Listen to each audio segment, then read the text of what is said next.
abrir o vídeo aí com uma informação aqui, rapaz, de bastidor, tá? Porque a gente tá vendo aí no São Paulo muitas mudanças, demissões, especialmente esse ano, né? Muitas demissões no São Paulo. Aí eu não tô falando de técnico, não, eu tô falando ali de pessoas de bastidor, né? O próprio Massis, quando chegou, demitiu algumas pessoas que tinha que demitir. E tem uma pressão agora gigante, o último foi o Rui Costa, né? E tem uma pressão agora gigante para cima do Massis, que é para demitir o diretor financeiro do São Paulo. Tá aí, ó. Segundo o Alexander Vieira, cresce a pressão por demissão de Sérgio Pimenta. A pressão sobre o presidente Massis pela saída do diretor financeiro Sérgio Pimenta aumentou nos últimos dias. Conselheiros da situação e da oposição têm cobrado mudanças na área financeira, mas nesse momento a diretoria não trabalha com a possibilidade de demissão do dirigente. Como o Massis também não trabalhava com a possibilidade de demitir o Rui Costa, demorou, enrolou, mas demitiu, né? Cara, assim, a gente viu essa informação que saiu, né? Evidentemente, logo depois da matéria do GE, né? De que o Casares tirava todo mês 100 mil reais das contas do São Paulo. Teve o depoimento de duas pessoas que trabalham no São Paulo, que deram o depoimento, né? Falaram como que o Casares pegava o dinheiro, né? Com envelope, com sacola, comentamos já sobre isso. Aí, lembrando que quem deu o depoimento foram pessoas que estavam na gestão, né? A gente não sabe quem, porque foi preservado as pessoas que deram o depoimento, a gente não sabe. Quem sabe, né, segundo o GE, é que as pessoas que falaram isso trabalhavam na gestão do Casares do início ao fim, que a gente não sabe. Aí eu queria fazer uma pergunta, é uma pergunta, tá? Ah, Gabriel, tá fazendo acusação? Jamais. Jamais vocês vão me ver fazendo acusação aqui sem nenhum tipo de prova.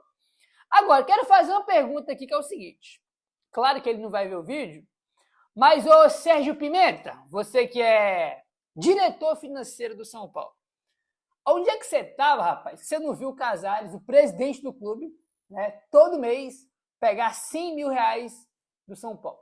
Você sabia disso?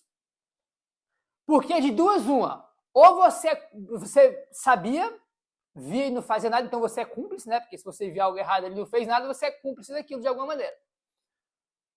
Ou você não viu, porque se não viu, você é o cara mais incompetente do mundo, porque você é o diretor financeiro, entendeu? O diretor financeiro, você cuida da parte financeira, entendeu? A parte financeira. Então, ou ele sabia e era cúmplice, né? De alguma maneira, né? Porque quando você vê uma coisa errada e não fala, você é cúmplice de alguma maneira. Tá? Ou ele não viu e assim é o cara mais incompetente do mundo, né? Essa é a questão. Esse é outro que tem que sumir do São Paulo para ontem também, por conta disso aí. É? Como é que pode o Casares fazer o que fez no São Paulo e não tinha ninguém vendo, cara? Não tinha ninguém vendo. Brincadeira, viu, cara? É brincadeira um negócio desse. Tá? Rapaziada, vamos seguindo aqui. Rapaziada, vamos seguindo aqui agora. Comentando já sobre o Newton, né? São Paulo fechou acordo aí já com ele. Não vou entrar em detalhes agora sobre isso, porque eu quero comentar sobre outros pontos importantes sobre alguns bastidores, né? Porque tem muitas perguntas. Por que querem tanto o Newton? Vão pagar 3 milhões de euros no Newton, né? Por que trocar ele no Ferrarese? Que não vai mais acontecer, mas era o que o São Paulo queria. Temos aqui alguns bastidores aí. Depois o São Paulo fechou o acordo com o Botafogo, tá? Vamos lá, tá aí, ó, blog do São Paulo. Diretoria do São Paulo acredita que não haverá prejuízo. Nos bastidores, isso aqui é uma informação importante, nos bastidores, a avaliação do São Paulo é que a antiga cláusula de 6 milhões de euros pelo Ferrarese estava acima do valor de mercado. A diretoria acreditava que o Botafogo dificilmente exerceria essa opção sem renegociar os valores.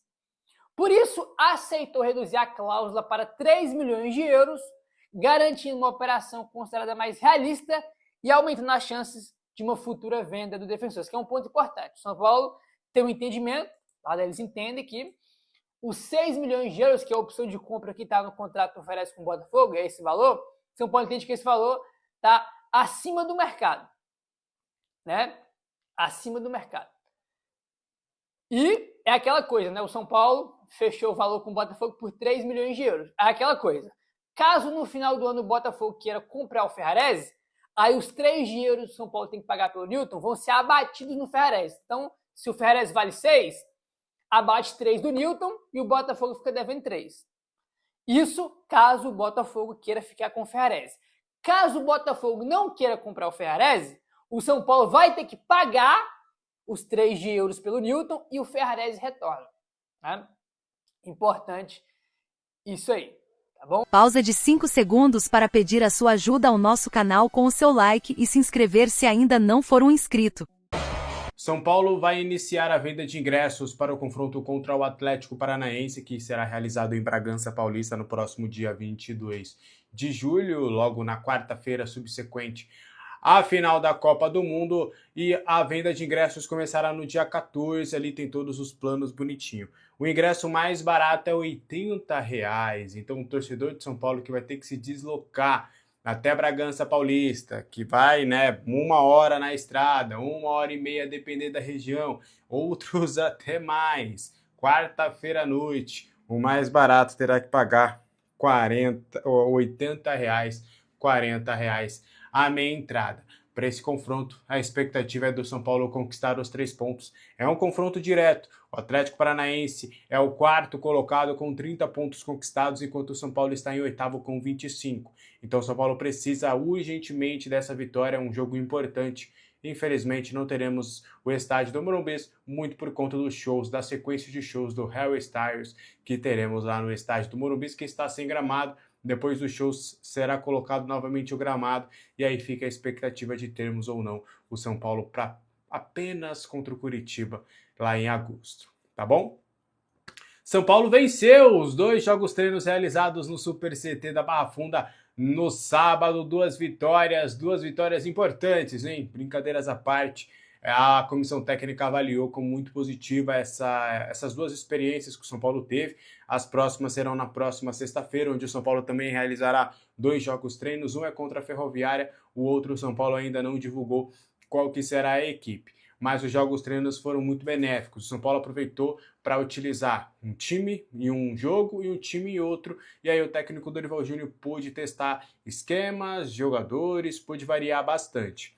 No primeiro jogo, o São Paulo venceu com o gol do Arthur.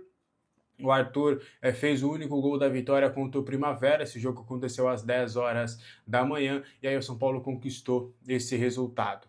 Já o outro jogo que aconteceu 4 horas depois, às 2 horas, o São Paulo aí goleou o Santo André por 4-1, e aí os gols foram marcados pelo André Silva, que tem atuado mais como uma espécie de camisa 10, o Gustavo Santana, que fez 2 gols, inclusive. O Gustavo Santana tem no Estrela, sendo o artilheiro do dia aí, marcando 2 gols, e também o Rian Francisco, que também anotou um dos gols da partida. Os 2 atacantes jovens revelados em Cotia, que estão ali conseguindo bons números nos treinamentos. Agora o São Paulo folga neste domingo e na segunda-feira volta a trabalhar normalmente a última semana, né, de trabalhos antes ali na próxima quarta-feira. Se encerra essa próxima quarta-feira, o São Paulo já estará novamente em campo e teremos aí o fim da Copa do Mundo e o São Paulo Futebol Clube retornando às atividades, visando o Campeonato Brasileiro e também a Copa Sul-Americana.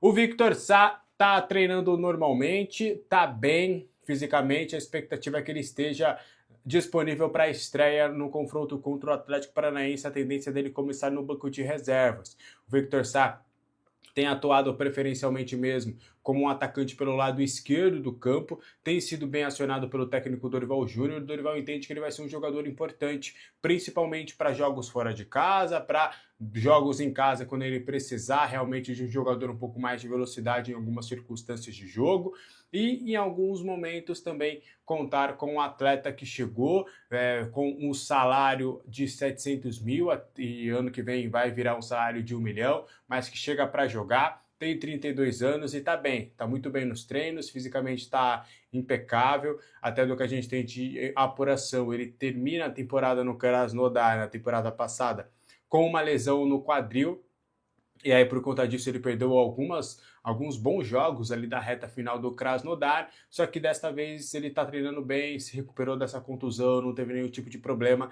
Então o Victor Sá tá pronto, tá motivado, expectativa positiva para ele. São Paulo, pelo menos até o momento, não divulgou nenhuma data para a apresentação do Victor Sá como novo reforço do São Paulo. A gente está aguardando aqui, possivelmente estaremos lá para fazer uma perguntinha para o Victor Sá.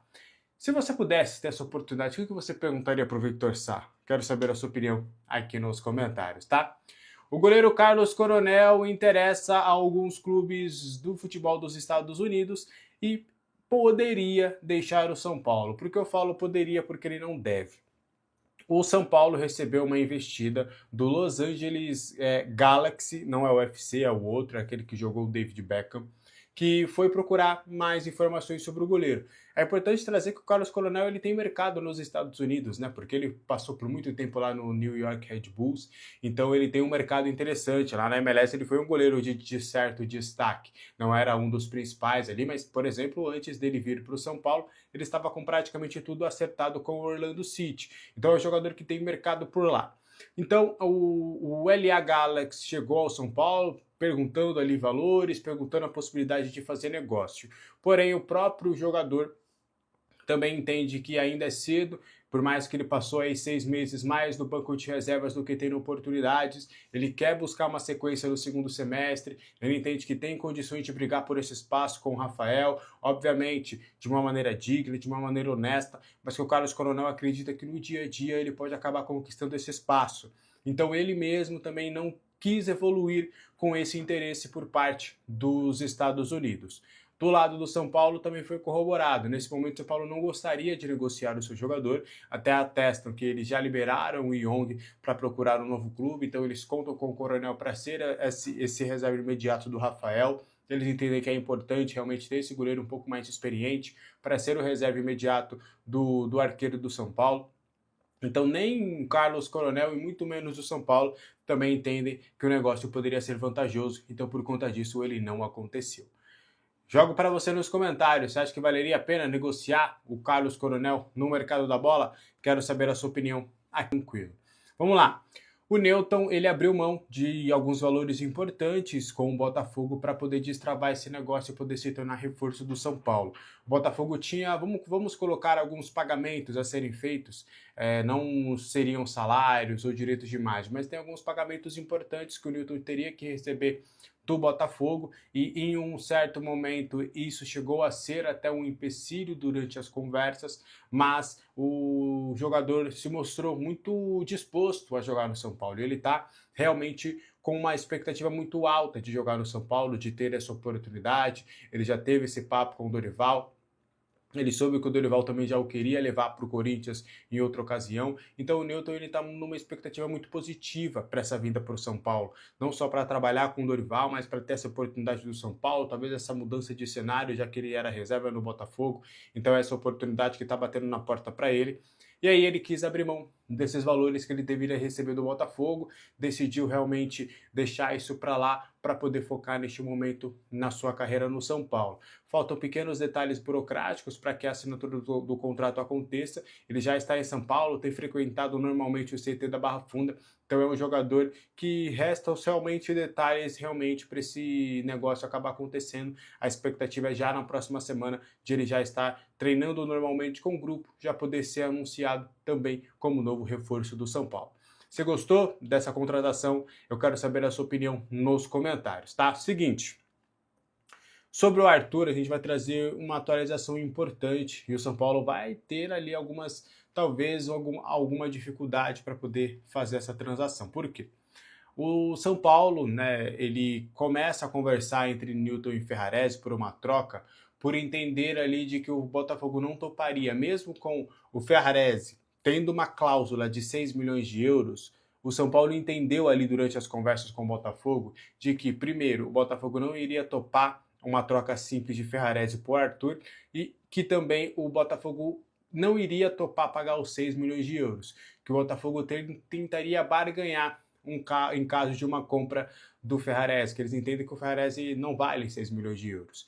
Então, com isso, primeiro que o São Paulo quis envolver ele nessa transação do Newton, só que aí o São Paulo também entendeu que o Botafogo vai querer realmente esses 6 milhões de euros do São Paulo. São Paulo, a tendência, né, lá na frente, tentar conversar para tentar diminuir essa quantia, diminuir esses valores, e vai usar um dos principais artifícios que tiver para realmente abater essa situação. São Paulo vai ver se o Botafogo ainda tem alguma pendência a ser quitada, se tem alguma coisa de Tietê e Lucas Perry do São Paulo ainda ter que receber algum valor, se realmente o São Paulo vai envolver mais direitos econômicos ali do Ferrarese numa possível transição para aí o Arthur ficar um pouquinho mais barato, mas fato é que o São Paulo entendeu durante essas conversas que o Ferrarese, eles não iriam pagar os 6 milhões, que eles não iriam incluir uma troca simples por Arthur e de que eles devem querer realmente esses 6 milhões de euros pelo Arthur, e o São Paulo vai tentar barganhar lá na frente para não precisar pagar essa quantia. E aí o São Paulo acredita que pela boa relação das negociações que Botafogo e São Paulo têm feito, que o Botafogo deve realmente diminuir um pouquinho essa pedida dos 6 milhões de euros para que o São Paulo consiga comprar o Arthur, algo em 4 milhões de euros, e aí tentar bater de alguma outra forma também para esse negócio ficar um pouco mais barato. E aí é mais ou menos nessa engenharia que o São Paulo tentará convencer o Botafogo lá na frente a permanecer o São Paulo com o Arthur em definitivo. Você gosta dessa estratégia? Você acha... O que você acha disso tudo? Eu quero saber a sua opinião nos comentários, tá? Seguinte, o Thiago Maia pode se tornar uma opção no mercado. Recentemente, o staff do jogador novamente entrou em contato com o tricolor paulista para oferecer os seus serviços. O Internacional chegou a fazer 2 propostas para o Thiago Maia visando uma renovação de contrato, só que o volante ele comunicou à diretoria que acredita que é o momento de buscar novos ares, de que ele respeita, vai cumprir o contrato caso o Internacional entenda que vale a pena cumprir o contrato, mas que quando acabar esse contrato ele pretende seguir um novo destino. O Santos é uma equipe que sempre está de olho também na sua situação, que estaria cogitando também tentar alguma viabilidade para o seu retorno. Existem também clubes da MLS que estão de olho, mas o staff também chegou ao São Paulo para perguntar sobre uma possibilidade. O São Paulo alega que neste momento não fará nenhuma movimentação pelo Thiago Maia, muito por conta da chegada do Newton. Então o São Paulo entende que neste momento não fará esse sentido do São Paulo fazer qualquer tipo de movimentação para o Thiago Maia por agora. Agora, o Thiago Maia já é um nome observado há um bom tempo. Ele ficando livre no mercado, ele tendo seu passe na mão em dezembro, aí sim eu não descartaria a possibilidade do São Paulo fazer qualquer tipo de negócio com o Thiago Maia. Thiago Maia é aquele revelado pelo Santos, campeão olímpico, que em outras oportunidades também chegou a ter o seu nome especulado no São Paulo. Até acredito, tá? O Newton, o São Paulo já estava de olho, só que o Dorival deu a chancela, deu o aval um pouquinho mais forte. Já o Thiago Maia era um nome que o Roger Machado gostava bastante. Se o São Paulo tivesse com o Roger Machado nesse momento, eu não descartaria a possibilidade do São Paulo ir para cima e com tudo e tentar qualquer tipo de negócio pelo Thiago. Na nossa tela, nesse nosso telão incrível que o corpinho raspa o pé. 2023 foram 44 jogos, 14 gols e 6 assistências. Em 2024 são 50 jogos, os mesmos 14 gols e 6 assistências também. Já em 2025 são 18 jogos, 3 gols e 4 assistências. Em 2025 ele tem uma lesão no joelho, fica muito tempo fora, alguns meses aí em recuperação. Em 2026 são 30 jogos, 11 gols e 3 assistências. Tá tocando para ninguém também, tá fazendo poucos gols. Marcelo, com esses números aqui, você acha correto, você acha coerente, é prudente pagar quase 3 milhões de reais para um atleta que não passa de 14 gols em um ano? Um centroavante? Olha só, Juca, o Calher, ele tem total identificação com o São Paulo Futebol Clube. É um cara importantíssimo lá na frente, é um cara que briga com os zagueiros, é um fazedor de gols. Se numa fase ou outra ele destoou, perfeito. Mas para quem valorizou Daniel Alves jogando e Rames Rodrigues, cara, eu lutaria por ele e veria as condições, chamaria para conversar. Primeiro eu iria valorizar o atleta. Iria valorizar ele, chamar ele para conversar e falar assim, ó, é esse número que você quer, ó, é isso aqui que nós vamos fazer. Ó. Mas quando o cara se sente prestigiado e chamado pelo clube para conversar, chega-se num consenso. Falar para ele a realidade, ó, nós não temos 4 ou 3 que você quer, nós temos 2,5. E valeria todo esforço por ele, porque para você achar hoje um centroavante no nível dele tá difícil. Mas, Marcelo, o São Paulo tentou isso. O São Paulo tentou, olha, a gente pode pagar isso aqui, dentro das nossas necessidades, dentro da nossa situação. O momento do São Paulo é delicadíssimo, o São Paulo está no vermelho, tem pagamentos atrasados, e ele não demonstrou aceitar esse valor que o São Paulo depois. Só que são 4 anos, 23, 24, 25 mesmo, com a lesão, a gente entende, né? Vamos dizer que a gente não conta com o ano de 25. Então, ele vai olhar para o futebol dele, o que ele apresentou no São Paulo, a proposta que o São Paulo tem para reduzir um pouco ali e tentar pagar. Olha, a gente não consegue chegar onde você quer, mas a gente consegue isso aqui. O cara em 2023, ele tem 14 gols, em 2024 ele tem 14 gols, em 2025 ele está lesionado, ele não entrega o que ele pode entregar e produzir, em 2025 ele tem... 2026, ele tem 30 jogos, 11 gols. 11 gols. Marcelo, ele não consegue fazer 15 gols na temporada. São 12 meses, uma média de 1 gol por mês. 1,1, 2,3 ali. Menos de 2 gols por mês. A cada 4 jogos, ele faz 1 gol. Essa é a média simples aqui pra gente fazer uma conta. Será que ele não pode olhar pra dentro do seu próprio empenho e falar assim, peraí, eu tô entregando pouco. Sim. Eu preciso melhorar. Ô, Juca. Tem alguém, Tem um dois outro times, centroavante? Marcelinho, e tem 2 times que parece estar querendo ele. Orlando City. O Orlando City e o Monterrey também. E o Monterrey do México. Então ele vai... Entendeu, Marcelo? Então, existe um outro centroavante ali que possa... No momento, vou ser bem sério pra você, não existe. Mas na minha opinião, na minha humilde opinião... São Paulo é maior... Agradecendo, muito obrigado, Caleri, por tudo. Tchau, obrigado. Não dá pra pagar o que você tá pedindo e o que você tá entregando não vale o que você tá pedindo. Tchau, obrigado, é a minha opinião. Muito obrigado por tudo, mas até logo. Porque Souzinha, não adianta ficar fazendo dívida, né, Souza? Eu acho que é hora de ficar refém, né? Cara, Tô viajando, Assunção? Você acha que você, como um cara que entende de gestão de futebol, é a maneira correta de falar, irmão, essa aqui é o que eu posso pagar, não dá pra você? Então, muito obrigado. Primeiro o que tem que ser feito é resolver a situação que o clube deve pra ele. Essa é a primeira coisa. Primeiro fato. Aqui, ó, irmão.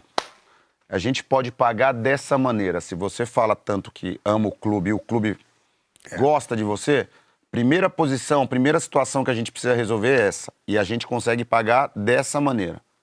Vamos resolver essa aqui? Beleza. Resolvido isso aqui, Juca? Aí você passa a falar do novo contrato. Você não pode juntar uma dívida que você deve com uma dívida que você vai fazer de um contrato. Então, o que tem que ser feito é resolver o que você tem para trás e daqui para frente, irmão, a gente pode pagar isso. Você quer isso, a gente pode pagar isso. Vamos fazer o seguinte, você baixa um pouquinho e a gente sobe um pouquinho. E aí a gente chega num acordo para que você fique feliz e o clube também fique feliz, mesmo na situação que que o clube, no caso, vive, a gente vai fazer um esforço para te pagar. Por quê? Porque, pelo reconhecimento que a gente tem por você, por todo o esforço que você já fez, e outra, você também tem que ser grato a tudo que a gente fez por você. E, Souzinha, por esse valor que ele tá pedindo, não dá pra ir atrás de outro centroavante? Ou até um pouco menos? Eu acho que dá. São Paulo estava atrás, até onde eu sei, do centroavante do CRB, que é o jogador que tem mais gols no Brasil hoje. São Paulo fez essa proposta. Não sei o que é que deu. Eu concordo com tudo que os meus companheiros falou, né? Mas assim, eu acho que chegou na hora da reformulação, cara. São Paulo está há muito tempo com jogadores, há muito tempo já de casa. E eu acho assim, Juca, para você se manter em um clube de ponta, você precisa estar ganhando, entendeu? Precisa estar entregando alguma coisa. Você falou então, eu acho que chegou a hora de dar o passo para trás e ir atrás de jogadores mais em conta, mas fazer essa reformulação.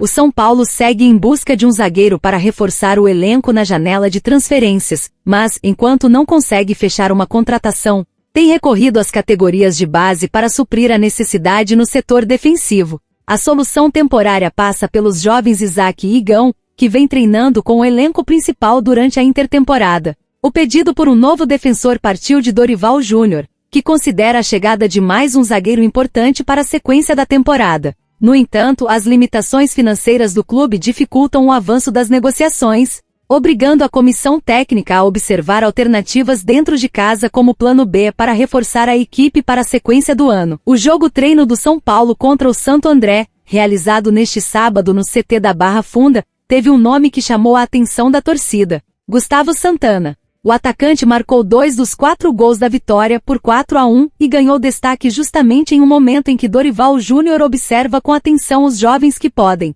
reforçar o elenco no segundo semestre. O atacante chegou ao tricolor em 2025 inicialmente por empréstimo. Após um impasse entre São Paulo e Cuiabá envolvendo cláusulas contratuais, o clube paulista decidiu exercer a compra em definitivo e assinou contrato de 3 temporadas com o jogador. O jovem talento chega credenciado por uma temporada de destaque na base. Em 2025 o atacante foi campeão da Copa do Brasil Sub-20 pelo São Paulo. terminou como artilheiro da equipe na competição com 3 gols e também foi o principal goleador do tricolor no Campeonato Paulista Sub-20, com 10 gols. O desempenho consolidou sua permanência definitiva em Cotia e agora o aproxima cada vez mais de uma oportunidade no elenco profissional. Segundo a ESPN, o Ajax está muito próximo de acertar a contratação do atacante Marcos Leonardo, do Al Hilal. O clube holandês venceu a concorrência de Fiorentina e Porto e deve desembolsar cerca de 25 milhões de euros, 146 milhões de reais, para fechar a negociação. Marcos Leonardo deve assinar contrato por 5 temporadas com vínculo válido até junho de 2031.